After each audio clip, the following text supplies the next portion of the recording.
just want to say thank you to the Associated Students of Clark College for the generous funding that supports this program.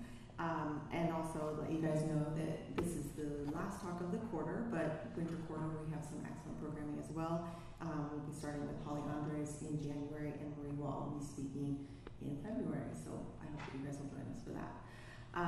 This evening, I am going to introduce Erik Geschke, who is a mixed media artist who's exhibited both nationally and internationally. Erik has received his master's in fine arts from the Maryland Institute College of Art Reinhardt School of Sculpture and his bachelor's of fine arts from the Cornish College of Art in Seattle.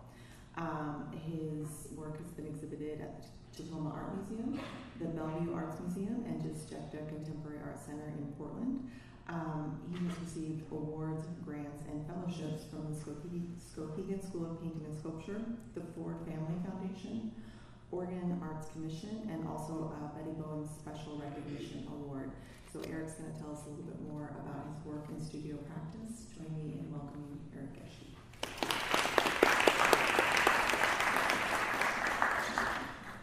Well, first I'd like to thank the Department of Art for inviting me to come here. Excited to share my work with you. I'd like to start out with just reading a brief statement prior to showing you the work. And I'm going to be showing chronological progression of work, and especially when I'm in an academic situation like this, and especially speaking to a lot of students, I kind of like working, working chronologically, but also I'm going to be starting with what was my thesis exhibition in graduate school and then moving forward. My work deals with personal and social narratives more oblique than obvious. The images I use are primarily recognizable, whether human, other animals, the surrounding environment, or our own creations. Through the use of materials, imagery, and titles of varying origins and connotations, an awkwardness is created in which elements of both comedy and tragedy exist. I'm interested in and inspired by a diverse range of sources, including but not limited to art history, political propaganda, and popular culture. These sources influence both the conceptual and formal aspects of my work. It is my aim to draw viewers into my work with something that may seem familiar at first. Upon closer inspection, the presence of satire and absurd in the work confronts the viewers and subverts what at first seemed familiar. As a result, the viewer's perceptions of both the work and hopefully everything around them are in some way altered.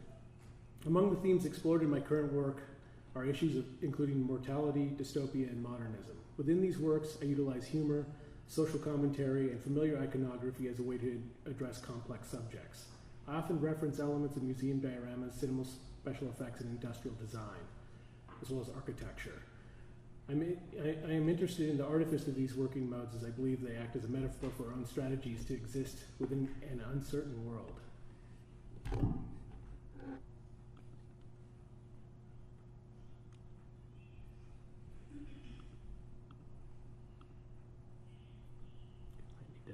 need to swap this. Okay, good. So I'm starting now. This is with the installation view of my thesis exhibition in graduate school. And as Cincinnati said, I received my Master of Fine Arts degree from the Maryland Institute College of Art in Baltimore, the Reinhardt School of Sculpture. And it was during this time that, as typical in graduate school, it's a very intensive time to work, a lot of time to focus on your work that oftentimes you don't have. Those 2 or 3 years that you have are very precious. And a lot of things, one thing that developed in my work during that time was I'd always worked very kind of meticulous, and there was a certain element of using many different methodologies within the work. I had no allegiance to materials or a particular material that I would work within. I've always worked and selected the materials based upon my ideas, concepts. But one thing I started to do is referencing already kind of existing modes of working. So like industrial design, architecture, cinema special effects, things like that. I really started to pull from these things that were kind of recognizable and things that I saw that I was already kind of thinking about and influenced the way I made work. And it's always interesting. I've had a relationship since I was just a small child, kind of with objects. We live in a world that we're surrounded by all these things, and that's one thing we do. We manipulate materials and we alter them and we customize them to meet our needs. And I'm always, and always was, and still am very keenly aware that kind of process that went into you know, whether these tables, these chairs, the interior of a car, all those things had to go through this process. And I like to kind of draw upon these things, and again, like kind of, as I said in my statement, at least the familiar, kind of pull people in and give them that kind of element that draws them in, and then somewhat subverting their expectations. So one thing, I made this thesis exhibition, and this is just a portion of it.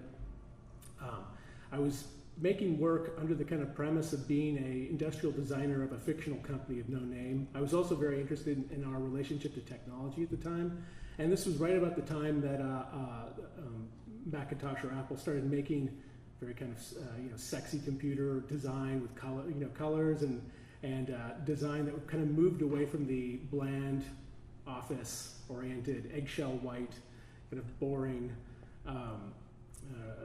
design. But I wanted to harken back to that with some of these, and so moving through some of these images, and I'll go to some of these individual pieces. This is Reconciliation Chamber, and this has a figure in it, and it's I wanted a little bit of confusion whether or not this is from the viewer, certainly within images, if this is an actual individual in there or some static sculptural object. It is a figure that I made that only goes up to the shoulders. There are hands. When you look in there, you can see the body going up, but obviously within this, I didn't have to render the entire figure. And with this, this piece, Reconciliation Chamber, the next one I'll show, left-handed model. I was thinking about how, of course, technology is a way to kind of for introspection, bringing us together, but it's also a way of it really kind of separates and kind of is somewhat dehumanizing and isolating at the same time. And I was thinking of these as like these kind of deprivation chambers in a way. And I guess I could do this with the pointer.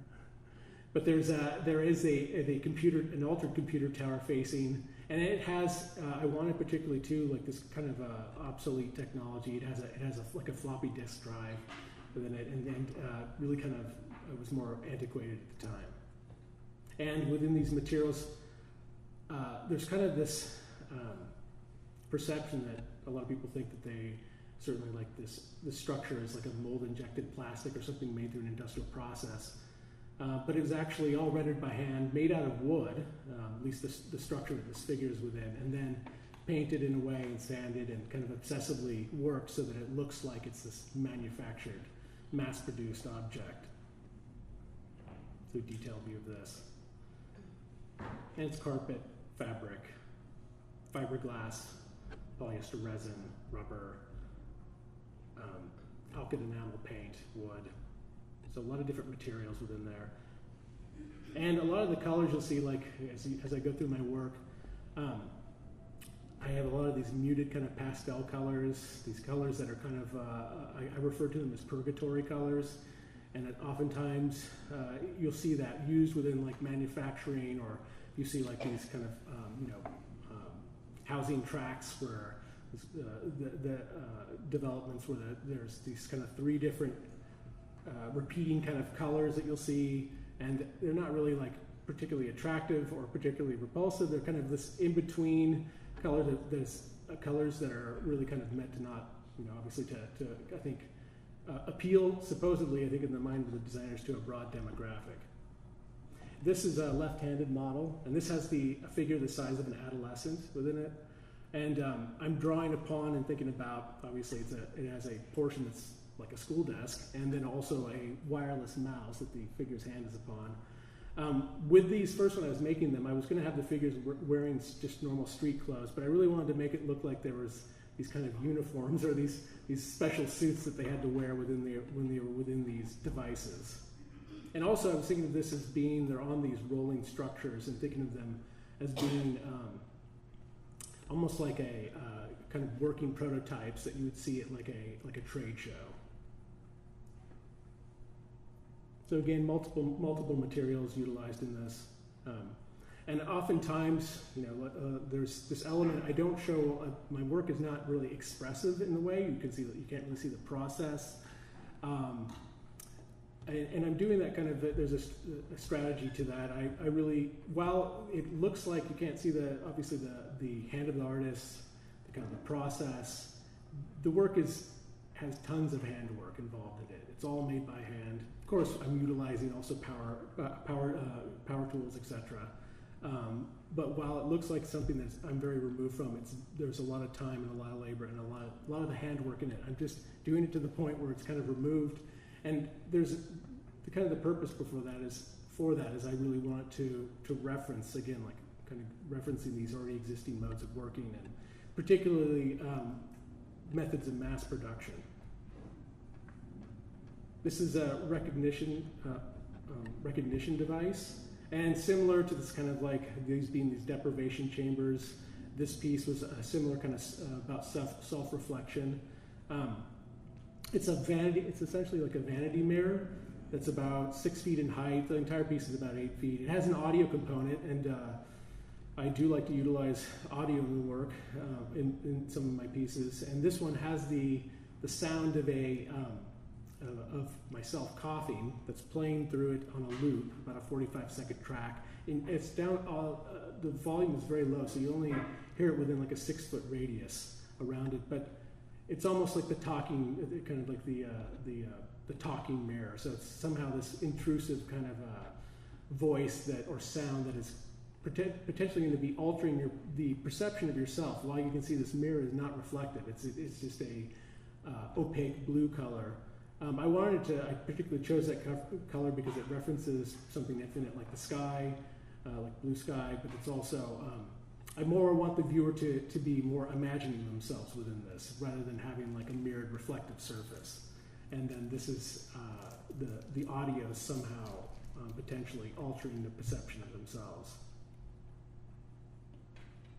And oftentimes I like to use paint the entire surface of things, have things be very monochromatic. And one, it looks like, to me, it kind of, that unifying the surface of something makes it look like somewhat like an unpainted model. And again, furthers that kind of perception of it being like a prototype. And also this mystery of what the material is. When you paint a surface, you immediately, rather than the color imbued within a material, you remove that and it becomes kind of indeterminate what the material is. And I like that as well. It kind of masks that kind of, so that it's not immediately identifiable what something is made from. Because I think that can, while I do that sometimes, in some pieces I don't like to do that because I think that it can deviate from what my intentions are. This is the image on the left is the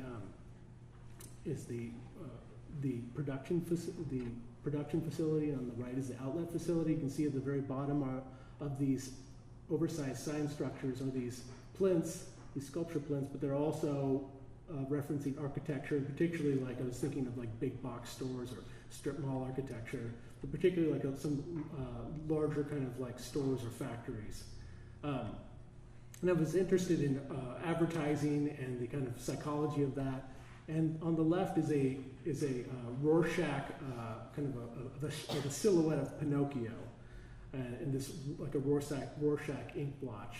And I'm interested in that as it relates to kind of the tactics of propaganda or advertising, and also thinking about that being like almost like the kind of the mythology behind Pinocchio being this, like of course like a childlike, innocent, somewhat innocence, but also a liar at the same time.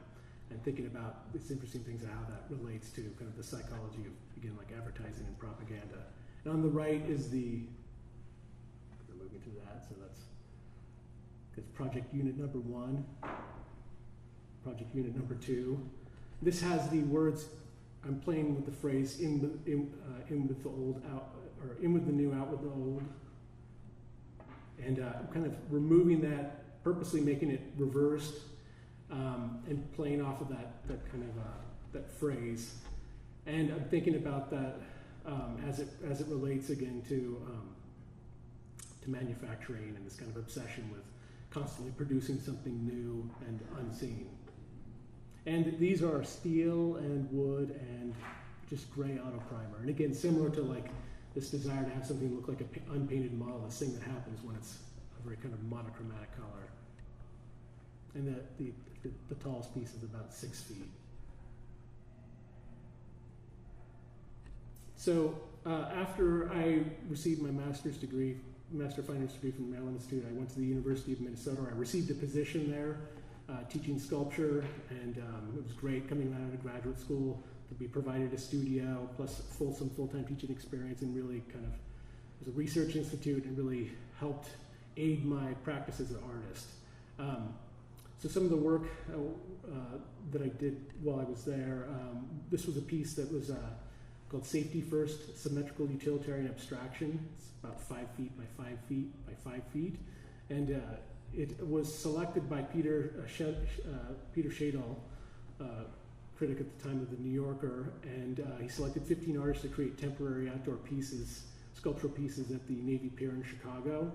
And this was the first outdoor piece that I had done, and it was up for 10 months. And it was made it was temporary. It was made out of materials that were temporary, not meant to withstand necessarily like the kind of harsh climates of Chicago. It's very extreme hot, very extreme cold.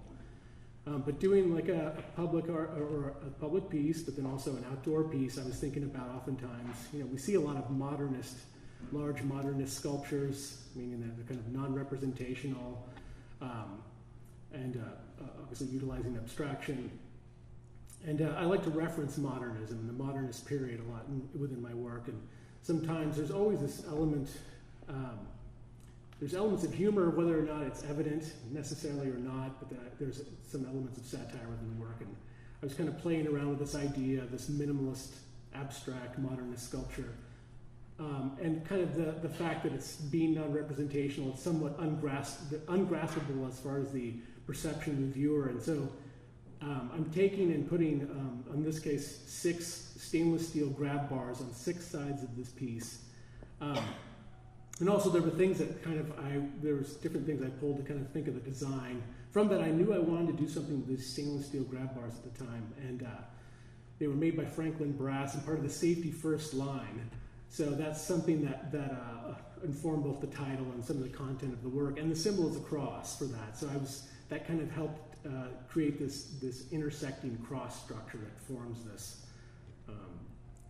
just kind of more generic minimalist form. And without those on there, those stainless steel grab bars, it would be pretty much just within the realm of this kind of non-representational abstract sculpture. But I wanted to also have something that referenced not only that, but then also the human figure and ergonomically. And these stainless steel grab bars that you see in situations are that aid people for having the ability to hold themselves up and grasp the surface. So it's giving this kind of literal grasp points upon this non-representational, and as I'm describing, ungraspable kind of content within the work. And the surface is like it's made out of wood, the structure, but then I'm doing a lot of things with this as far as like it has a 1/4-inch catalyzed acrylic coating on it, and it's very deceptive as far as like the kind of material, and this is a piece where I really wanted to have that indeterminate aspect to it, and it looks like the surface of like a hot tub. It has like this sheen to it and very kind of plasticized. Some detailed views. A sound piece, similar to the incorporating sound, similar to the piece I was talking about just previously. This is a piece entitled Words. This was first displayed at the soap factory in Minneapolis during my time, in my 3 years at living in Minneapolis. And it's an old industrial building. It was a soap factory at one time. So, but very kind of interesting raw floors and a lot of kind of wear and tear on them. And it was interesting having that influence the work, knowing I was making it specifically for that space. But one thing I was thinking about at the time, I was very interested in, and I still hold this interest as far as like how we represent ourselves and interpret the natural world, or what we deem as that, how we are kind of obsession with classifying that world. And so this is a representation of the genus. On the right, there's animal, and on the left, vegetable, and mineral with the central boulder. So of course, the skull, and this is a 75% increased scale human skull, so it's about this size. And I hand modeled that using, of course, referencing an actual anatomical model, and then the other objects were cast directly off the object. So the estimated 400-pound boulder, and then a stick that I had found. And I was thinking particularly too with this kind of the way things were displayed, and display is a very kind of important aspect of my work. But I was thinking of imagining this, and oftentimes when I'm making work, I'm kind of creating these kind of fictional scenarios. I was thinking of this being like some sort of bizarre children's museum or something. And the wall behind it is painted this, I refer to it as like a hospital green color. It's kind of a sterile, again, kind of a purgatory color, but it was an important aspect of it. And there's audio, if you see these kind of these black speakers on them. You can see at least one on each object, but there was stereophonic, so there were 2 speakers on each object. And I searched far and wide for these, and actually they were one of the, because I really wanted this certain kind of the shape and design of the speaker. I was looking for something really kind of specific. At first I was going to insert the speakers within the objects, but I really wanted it to be something that was intrusive and kind of placed outside of these. And then they're painted again, just these kind of uniform colors that look like these kind of plasticized models of the actual things. So this had the sound, the skull, again, this enlarged skull had the sound of dripping water, and I recorded these at a sound studio in Minneapolis. And with this, I just dipped my finger in water, and then just allowed the water to drip off into this glass. And I wanted something that was just obviously referenced liquid, but it created this. It was almost like the sound of water dripping within a cave. This kind of echo to it, and it's kind of like these like almost water dripping off of a stalactite in a cave, and it was repetitive.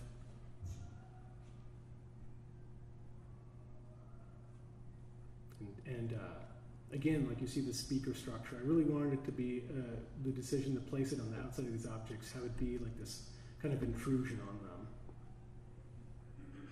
The estimated 400-pound boulder has the sound of I stood on a ladder and dropped a rubber squash ball, a racquetball, and so it bounces and fades and bounces and fades. And that kind of with these, I'm challenging your notions of these objects, kind of harkening back to their like kind of when they were previously animate, but then challenging your kind of perceptions of them. So of course with the skull, there was we're largely made out of water, obviously humans, but when you see like a skeleton, it's kind of, you're not thinking of that, like the fluid aspect of it, because it's dry, it's dead, it's not living. And with this case, with the boulder, you think of something like a tumbling boulder being something that's more kind of have this, something very kind of abrupt and violent, but with this kind of buoyancy and the bouncing, it really kind of, it's kind of the opposite of that. There's a speaker on the other side of the object. And then there's this stick, which I was thinking of like, it influenced the sound. The sound I brought in an old radio, because I wanted this very kind of particular kind of static sound. So we recorded a bunch of different stations on it, and it was important the speakers were very old. It was a very old speaker, I think, from actually like the 30s. And also, I was thinking of this stick as being like a divining rod or antenna or this receptor, and so that kind of connected to the sound.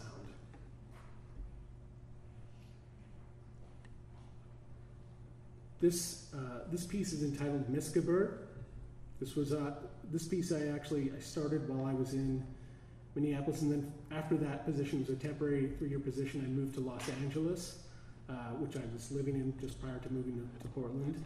And I started this piece here and finished it, and then ultimately this piece was exhibited as a part of a solo installation exhibition at ZieherSmith Gallery in New York. And this piece is still today, it's one of like the most kind of complex pieces that I've done. I think of it as like 10 sculptures in one almost. As you can see, that's me with this kind of silhouetted figure. That's me to the right of the piece. Give you a sense of scale. It'd be about a 10 or 11 foot figure if it was standing. And with this, I was thinking of, like, of course, portrait sculptures, but specifically like propaganda portrait sculptures, when you oftentimes see like, some figure, or it's depicting some individual in some sort of, grand display, had a grandiose display of them. But in this case, this enlarged kind of figure is in kind of a state of vulnerability. It's leaned up against the wall, it's barefoot, its eyes are closed, its mouth is agape. So it's essentially like a sleeping giant. It's like this fallen kind of propaganda portrait sculpture in this kind of very vulnerable state. And also there was it's an interesting thing with it where it kind of altered your perception of your own physicality. Obviously within my work you'll see I alter and manipulate scale a lot because I like the way, how that alters our perception of space, but then also our own physical body, because I've always made this kind of reference off of my own physical body with the objects that I'm creating and the spaces in which they're activating. And originally when I made this piece, I was going to paint it very like realistic, but then I decided I wanted it to be again like this uniform kind of monochromatic color, but also referencing like what you would see like a bronze sculpture or stone sculpture where it is kind of this uniform monochromatic material. And I based it off of the color of the fabric. So this piece it's essentially a mannequin that comes apart. It's actually fairly lightweight and yeah, essentially comes apart like a mannequin would. And I modeled this after, like I took 6 different photos of, obviously, of different males. And I made this kind of, created the image of this individual from that. But there was a little bit of creative license. The ears are very large. It's somewhat, like I said, it's essentially like the sleeping giant, but it's also like the village idiot at the same time. And the clothing that it's wearing is this. I based it off of these blown up pajama patterns. But I was thinking of also like kind of proletariat clothing, something that's almost like a uniform. I wanted something very kind of indeterminate. These next 2 pieces are offshoots of that. I'm using the same mold with the hand, so they have a very large scale, larger scale.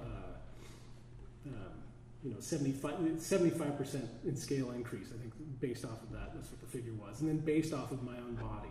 But this was, I was interested in how I could depict the figure and have something that have a strong emotive quality, but with only very kind of minimal aspects of the figure, almost like a fragment. And this piece is entitled Touch. In this case, I've painted them to have this flesh-like quality and more realistic. But with this, I wanted to create this very kind of withdrawn, kind of sullen quality, and just with very minimal aspects of the figure. And you'll see like a later piece, the next piece is another version of this, but another piece that is utilizing that similar kind of tactic. It's a Touch Ghost. I was interested in making a piece remaking a piece where the color had been extracted, same kind of content, but something happens that's different when you have something that's completely where the color has been extracted from it.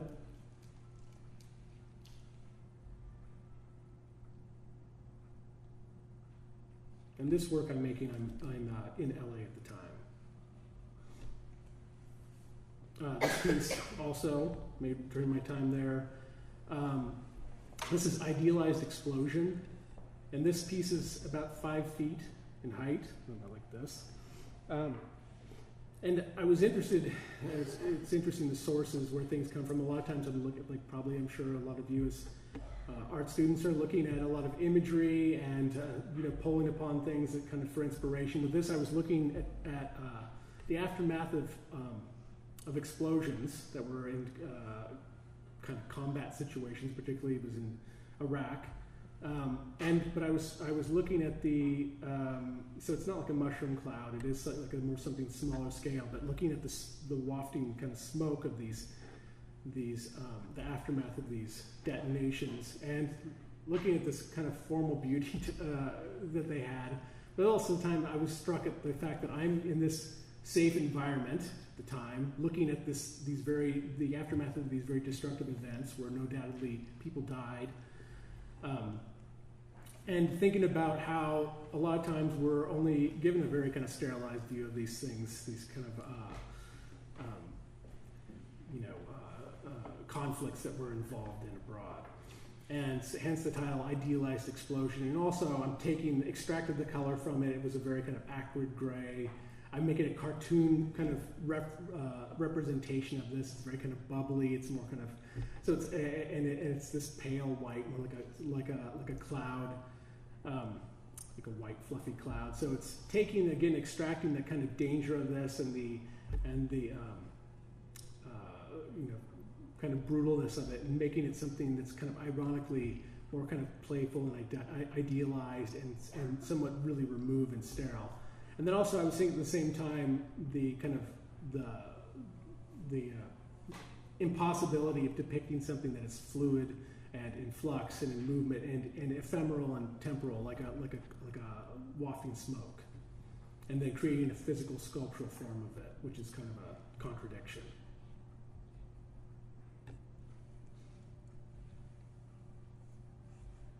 At the same time, making this piece, I made a little offshoot piece called Cross Section of a Cloud, and I was thinking of that about, again, that idea of something being being able to slice out of like a biomedical cross section out of something that is fluid and ephemeral and changing, like smoke. In this case, the interior looks like a lemon meringue pie.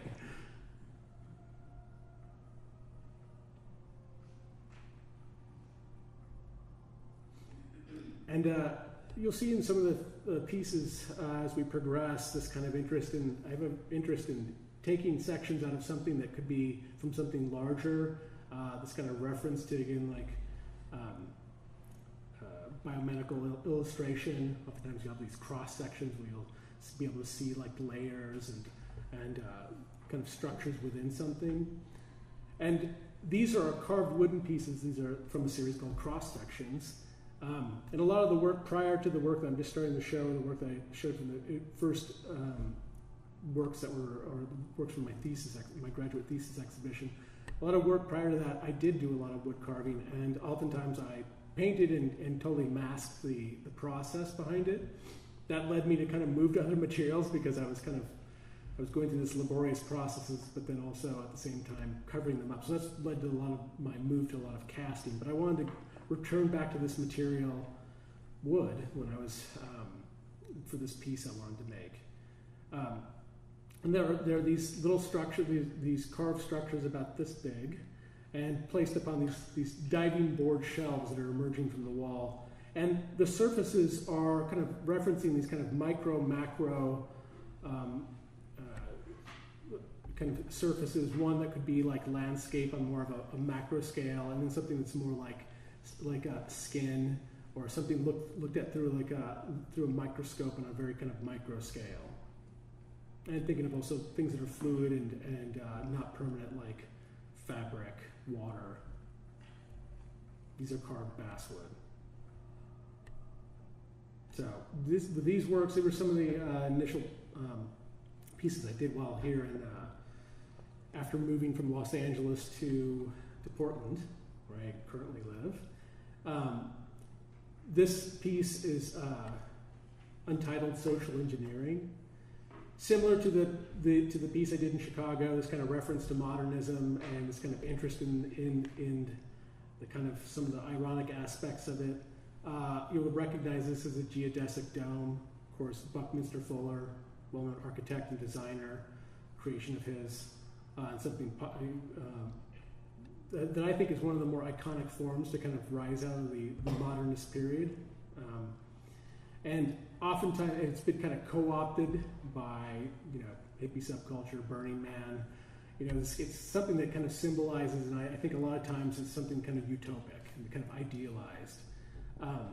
But at the same time, again, that arising out of the period of modernism, so of course the 20th century, a large part of it, which contained a lot of some of the most violent and kind of atrocious behavior by humans was during that period of time. And the irony of that kind of arising out of this period, that at the same time, I think a lot of the kind of aspects and tenets of modernism was very kind of hopeful, and this kind of idea of progression and logical progression and kind of moving towards some sort of unforeseen idealized goal.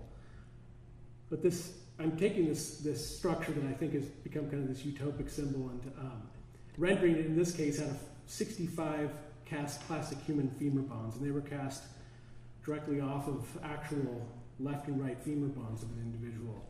And so I refer to these also with the scale of this structure. It's about, I think this one's 7 feet wide by 4 feet high. It's like the size of like a jungle gym, and that's like a child or like that you would see on a playground. So it's interesting that you would see, of course, this geodesic structure. That's how we normally see it typically. Is now in that sort of situation. So I wanted to make these almost like they were like these jungle gyms or this playground equipment. And again, further kind of like the kind of bizarreness of them rendering of something kind of macabre with all these bones. And the piece is made from plastic, steel fittings, and then nylon plastic fittings is the hardware fitting together. And again, this kind of uniform, kind of monochromatic depiction of this kind of off-white or bone white. I want it to look very kind of plastic and fragile.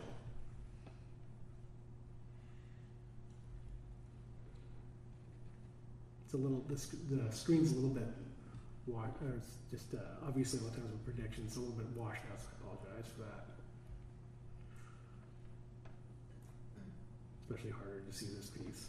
It's all white. So similar to the pieces Touch and Touch Ghost, this is a piece that kind of grew off of that. I wanted to further that thing where I would depict a human figure, again overscaled, but then with kind of limited means as far as like fragments of the figure. And not so much like, these kind of like severed or removed. These are kind of obviously with the continuous arm and the continuous legs, these kind of bizarre kind of depictions of the figure. And this is latitude and longitude.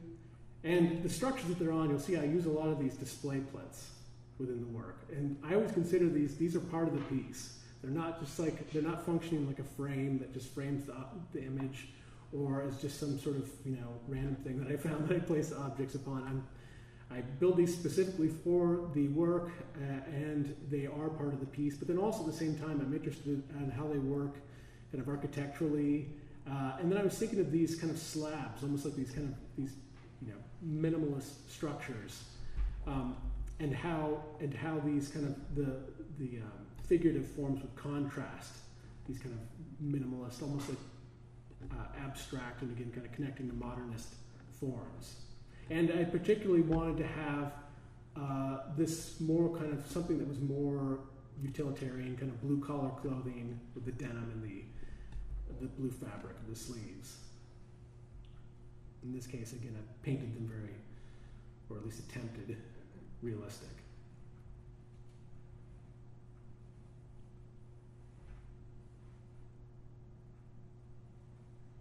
There's an interesting thing that happens. I mean, I have this attraction, again, this thing of depicting the figure with these kind of limited aspects, and there's something that happens. Obviously, this does not have an identity, this person. You don't obviously have the head presence or the face, but there's still this interesting kind of removed humanity to it.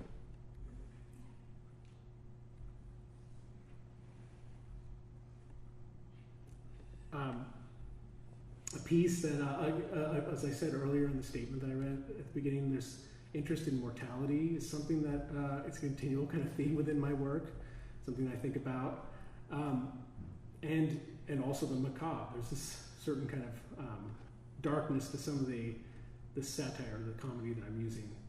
This piece is, a lot of people don't necessarily notice it right away, but you'll see the central head on this pediment is Big Bird from, of course, Sesame Street fame. And I actually found, but a very beat up version of it, this fiberglass, obviously, I think from some sort of display or something, obviously a Big Bird, but it had holes in it, it was very beaten up, the paint was chipped off. I kept it for a number of years. I didn't know what I was going to do with it, but I knew I was going to do something with it. And I knew at the time also, of course, I grew up with Big Bird. I grew up like with this character, and it represented these very kind of positive things from my childhood. But to find it discarded discarded on the side of this road, almost like some sort of roadkill, was, you know, it's this kind of contradiction to the kind of more happy, kind of positive perceptions I had. So I wanted to do something where I presented this kind of macabre roadkill, but in a very kind of sterile, kind of loving way. So I finished the head. It's flocked. It's a material I like to use, where it creates these kind of velvet-like surfaces. The interior of the mouth and the neck then also have felt, which is similar in kind of its softness and kind of, you know, referencing the materials that Muppets are made from. And it didn't have also like a neck bone emerging from its neck. I added that, of course, and that kind of references the fact that this is a character that's animated by a human that's within them. It's a human neck bone that's within it, and also kind of heightens the macabreness of this image. It's a severed head. So, but it's with this kind of cleanliness and removal of that, it's not quite as immediately macabre. The eyes. And you'll see how this, I knew when I made these, I wanted to use these in another piece later, and you'll see we progress these pieces that I created from that. The pile of feathers. So I gave it its own little plinth.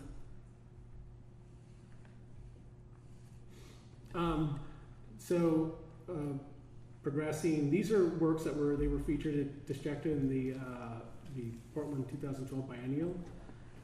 I was very interested in kind of surfaces, and I have an interest similar to like the cross sections, but like in particular, I was focusing on kind of surface structures. And the piece on the front left is a neoclassical kind of designed display plinth or pedestal, and on the right has the surface.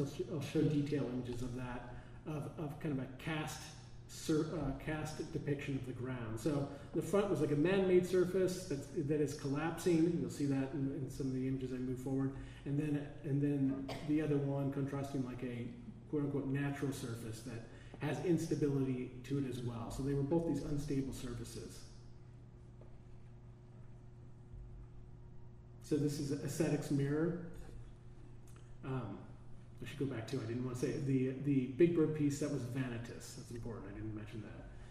But this is Aesthetics Mirror, and I had to make kind of a plasticized piece of ground in order, because I knew I just wanted this nondescript, just dirt, rocks, sticks, just like some sort of any ground that you could see anywhere, and very kind of common.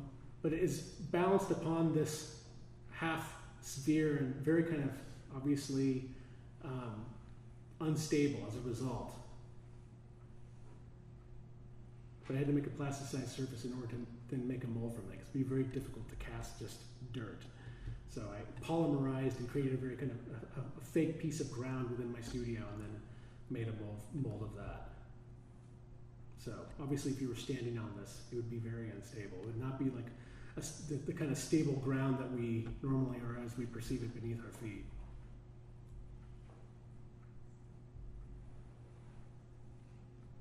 So you can see that, of course, the surface of the rocks, the dirt, the sticks, just like not this kind of nondescript ground that you could see everywhere.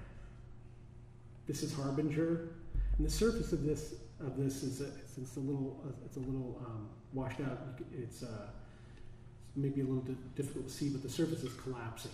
So this is supposed to hold the sculpture. This is the sculpture pedestal, the neoclassical design sculpture pedestal that I've made the surface collapse, and then also I've raised it up on these polished aluminum I-beams, almost like it's being set aside for storage or repair, and denying its function both from the top surface and then also its ability to have stability in its relationship to the ground on these stainless steel polished aluminum I-beams, and then on a contemporary sculpture pedestal.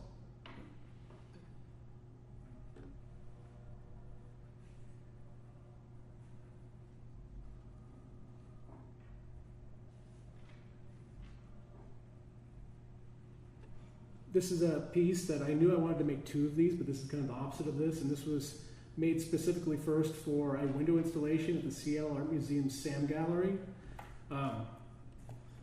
Here I'm depicting it, and it was difficult to get kind of the images I liked in that kind of scenario, so this is within a kind of interior situation. But this is accretion, and instead of the surface collapsing, there's some sort of unseen force forcing or collapsing the surface of the Harbinger piece. In this case, there's some sort of unseen force within this pushing out. And again, this kind of, we think of this as being something like a sculpture pedestal. And with this kind of, the appearance of it, it looks like it's indeterminate if it's made out of stone or marble or something. But in this case, very kind of fluid and in movement, and not something that, again, could hold the artwork on top of it. Similar kind of tactics of removing it from the surface, like I did in Harbinger, from denying the function of the top surface of it, and then also its relationship to the ground.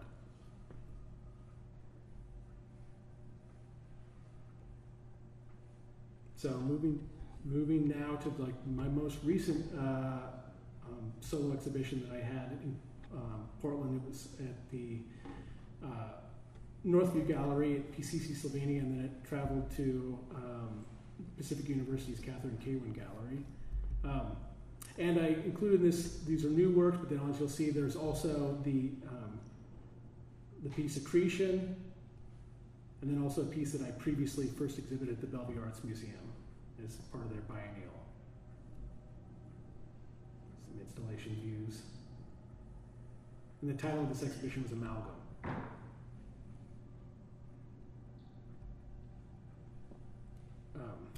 Oops. This is similar to the piece untitled Social Engineering. This is untitled Invidious Consumption.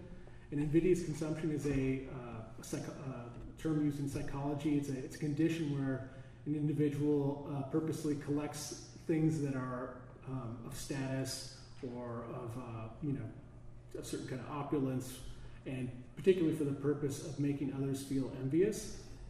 So it's kind of a bizarre condition, but I think something that we see quite often within our society. And again, like you see, obviously the geodesic structure, but in this case, I've rendered it out of materials, and then also very kind of or more ornate depiction of it that really kind of contrasted the spareness and minimal quality that was embraced by modernism. This piece was a bit smaller, it's 6 feet wide by about 4 feet tall, and it was made out of 65 turned wood hemlock balusters, architectural balusters, and then also these custom-made brass fittings that connected it. So thinking about like this as though this is something you'd see from the 19th century or the 18th century, very kind of the materials, and also the kind of the ornate kind of quality of it was really in contrast to what you would see normally, something emerging from reflective of the modernist philosophy. And this was particularly another thing that was influenced at the time. I read this essay by the Austrian Czechoslovak architect Adolf Loos, and he wrote this essay entitled Ornament and Crime, and particularly, and he was a very conscious modernist, and he really berated the previous kind of utilization of ornate, of using ornament or ornamenture within design, and considered it to be somewhat degenerate. And there were other aspects too that I was kind of thumbing my nose at him in a way by creating this modernist structure, but then also really kind of this contrasted, very kind of ornamental depiction of it, and then also with materials and that you wouldn't see necessarily creating this. Got to learn a lot about brass while I was making these.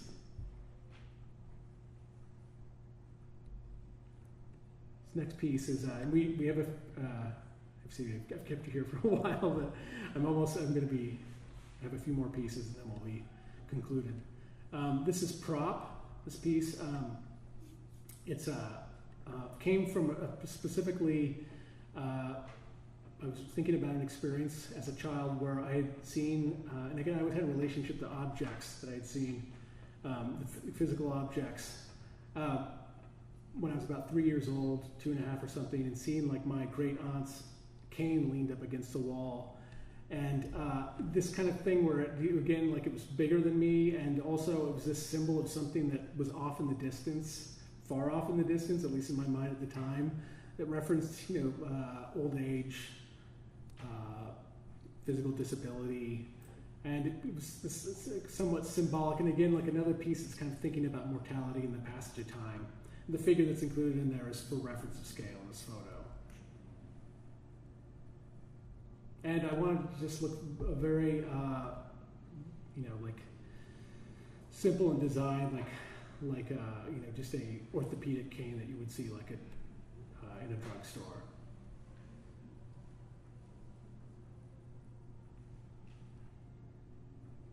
With the title prop, it's obviously propping against the wall, but it also props up an individual as well. This piece is device. It's about 8 feet tall. I think about, again, like surfaces, architecture. There's a lot of architectural reference within this body of work. This is a facade depiction of a cinder block wall. It's actually made from a molded vacuum formed plastic. Kind of arrived at that as opposed to casting a wall as far as cost and also weight.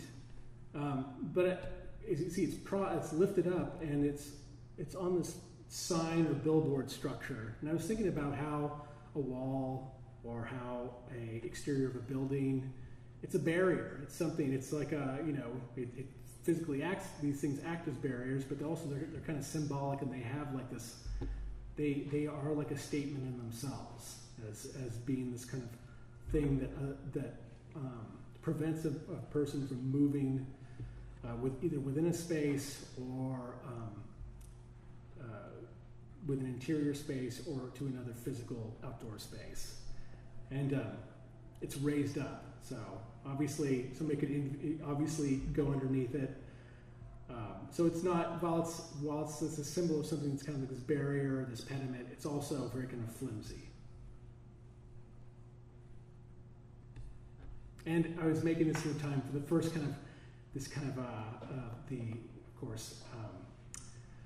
talking about building a wall in the Mexican border, so that made me think of that. Some of the ironies involved with that. You see the back of it is just like almost like a painter's panel. And I was thinking of this too also at the same time that this is like the kind of, it's like about, the structures on there is about 6 feet by 5 feet. It's about this, and it has the thickness of like a painting. And thinking of that also too, there was a reference to modernism in this as well, and kind of the embrace of the surface instead of illusion and depth. And you have a literal surface with this cinder block wall.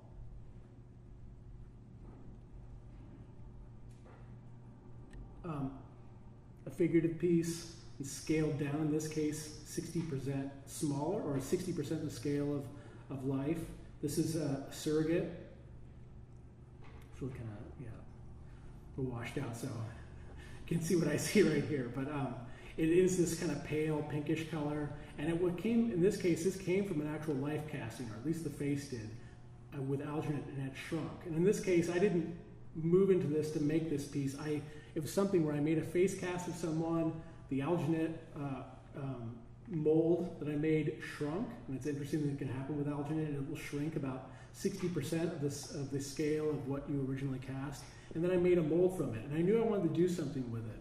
And I was thinking, again, this is somewhat a mortality piece, but then thinking about like life casts, or particularly like death casts, which was a kind of a tradition of casting a person's face upon their demise.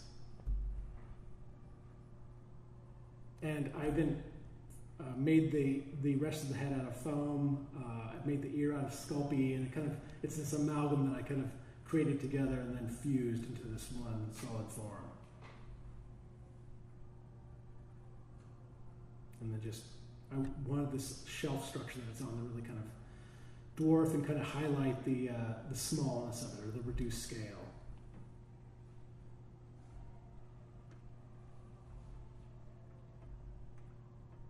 So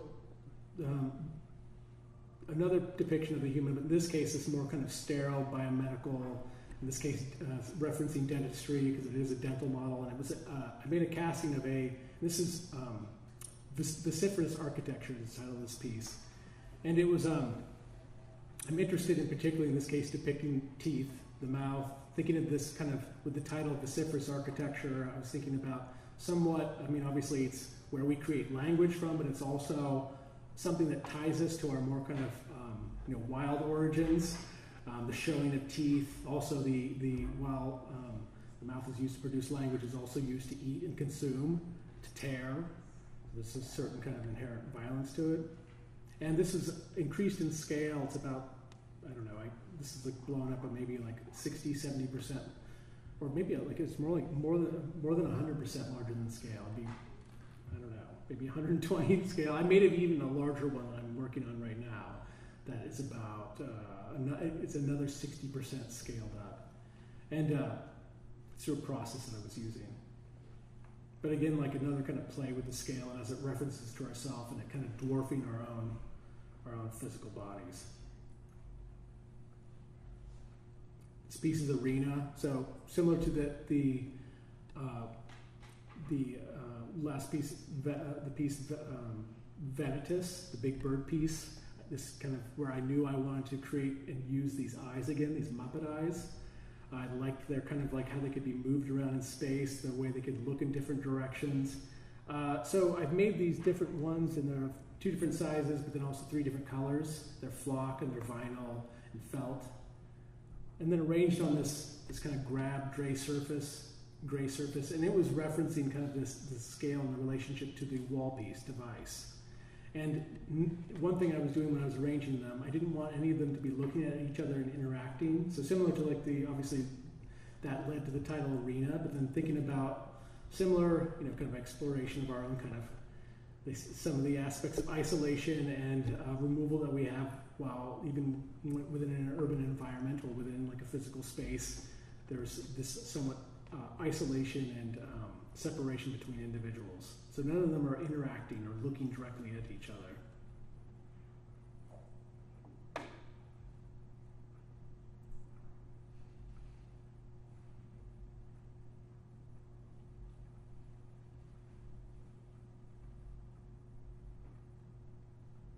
Okay, last piece.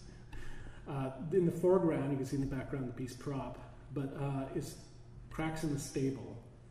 3 pieces, or the installation piece, and objects that work together as being one unified piece. The surfaces of these, I made the cast while I was at a residency, the Jurassic Resident Artist Program, which is in Woodside, California, which is about 30 miles southwest of San Francisco on the Coast Range, overlooking the Pacific. Very beautiful location. If any of you ever have the opportunity to apply and be fortunate enough to admitted there, it's a great residency and a really beautiful situation. But one thing I was casting surfaces while I was there, both natural surfaces and then also surfaces within the architecture. There was it was a dodecahedron. It had been made into a 12-sided structure from original what was a cattle stable from its prior existence before it became this artist residency program on 600 acres of land in the Santa Cruz Mountains. And they had these very deep cracks within the concrete.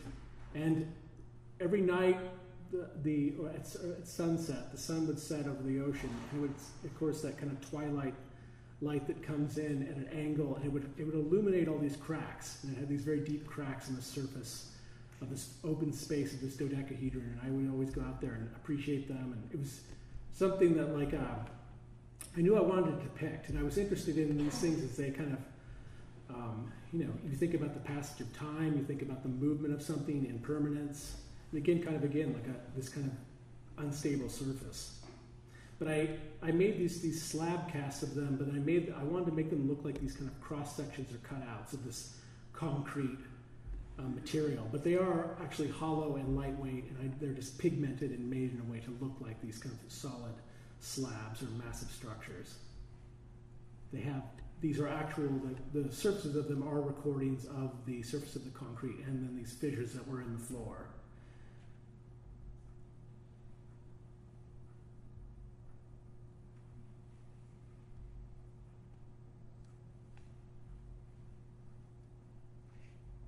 That's it.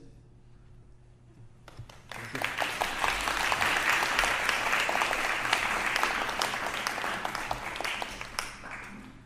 Is there time for any questions?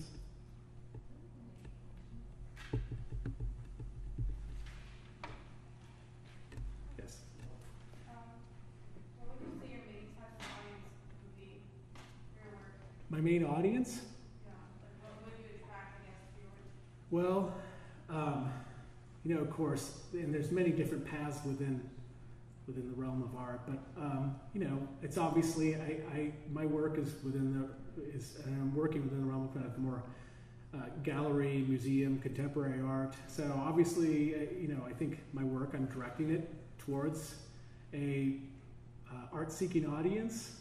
But I would say also too that I made a decision. I know one thing that when I was in undergraduate, and I came from a background as I had this particular interest growing up in like underground comics, and I focused on this work primarily, or obviously just all my three-dimensional work, but I also work two-dimensionally quite a bit. But I come from a background of, again, like with comics and kind of humor, and I knew that like when I was an undergrad, there was so much work that was very serious, and you know, it was like a lot of work that I thought like, and you see that a lot within the contemporary art world. I think sometimes there's work that is more made for, you know, somebody who's been very educated within contemporary art, and you know, I knew that I wanted aspects of my work to really communicate to both that kind of audience, but then also I wanted there to be some sort of thing that would be able to speak to people who are not necessarily thinking about those things, or have like some sort of, you know, higher level education within art. So there was a particular kind of decision early on that I wanted it to be able to kind of hopefully communicate to a fairly broad audience.